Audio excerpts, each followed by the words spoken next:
This is Miss Goldberg from Kidsborough and Medfield, and we're going to read a story today called Roger the Jolly Pirate by Brett Hellequist. Before anyone had heard of Blackbeard, Calico Jack, there was a pirate named Roger. Roger the Jolly Pirate by Brett Hellequist. Roger was a lousy pirate. He couldn't tell the starboard from the larboard, the windward from the leeward, or the mizzen from the main.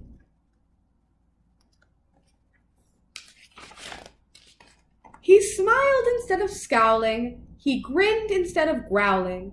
He always had a yarn to tell or a sea shanty to sing, and he had never struck fear in any sailor's heart. His shipmates called him Jolly Roger. They didn't mean it nicely.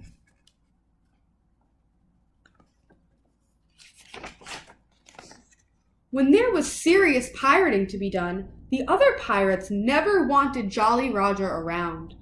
If they planned to board an enemy vessel, make a prisoner walk the plank, or bury stolen treasure, they always sent Jolly Roger down to the ship's hold.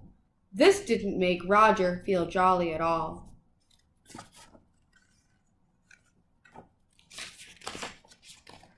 The pirates on Jolly Roger's ship were the terror of the high seas. Merchant ships fled at the sight of them. Sailors surrendered without a fight.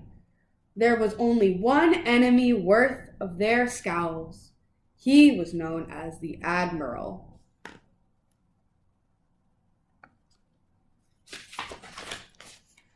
The Admiral had vowed to bring every pirate to justice. And at last the day came when he and his sailors attacked Roger's ship. Jolly Roger, of course, was sent below.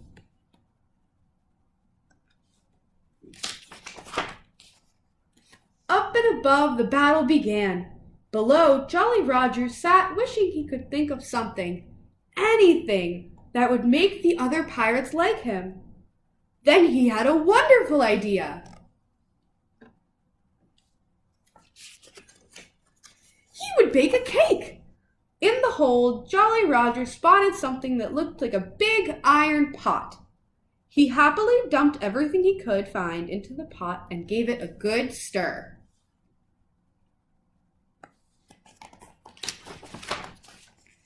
On deck, the cannons boomed and blazed. The pirates bravely fought the Admiral's men from port to starboard, from stem to stern. But the pirates were outnumbered.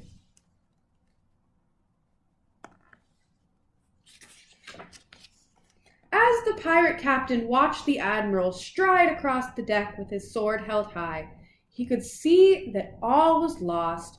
He prepared to surrender. In the dim light of the hold, Jolly Roger found a wick attached to the pot he had chosen, struck a match, and sat back to wait for his cake to bake. He didn't expect what happened next. Nobody did.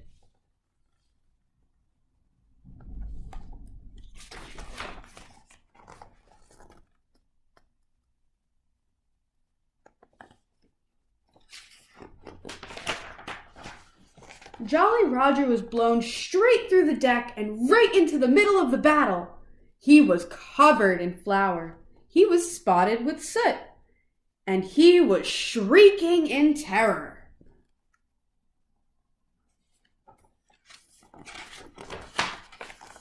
The Admiral's men had never seen anything like it. A ghost, yelped one. A skeleton, screamed another. The Admiral himself gave the order, "Abandon ship!"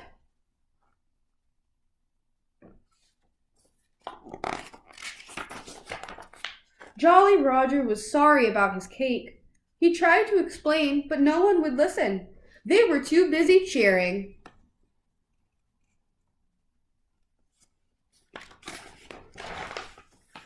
Jolly Roger still couldn't tell the starboard from the larboard, the windward from the leeward, or the mizzen from the main, but his shipmates didn't care. In fact, they made a special flag in his honor. Soon other pirates began flying the flag. It struck fear into the hearts of sailors across the 7 seas. They called it the Jolly Roger. The end. Thank you guys for listening to my story. So, as you guys probably heard, there are a lot of words in here that are a little hard to understand.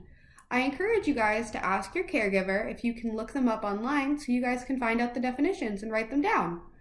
Also, I think it would be really cool for you guys to design your own pirate flag. So imagine if you had your very own pirate ship sailing across the seven seas. What would your flag look like? If you guys can, encourage your caregiver to take a picture of it and send it to medfield@kidsborough.com.